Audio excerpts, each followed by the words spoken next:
Matagumpay na naisagawa ang rotation and resupply o RORE mission sa BRP Sierra Madre na nakasadsad sa Ayungin Shoal.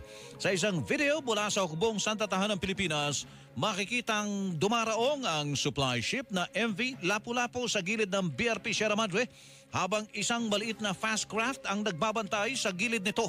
Habang sinasagawa ang RORE mission, namataan ng ilang Chinese vessel pero hindi ito lumapit o nakialam. Kaya matagumpay na nakapaghatid ng supply at nakapagpalit ng sundalo sa BRP Sierra Madre. Ayon sa militar, ito na ang pang-anim na RORE mission na hindi hinarang ng China. Samantala, inalmahan naman ng hukbong Santa Tahanan ng Pilipinas ang pahayag ng China na pinayagan nila ang resupply mission ng Pilipinas sa BRP Sierra Madre.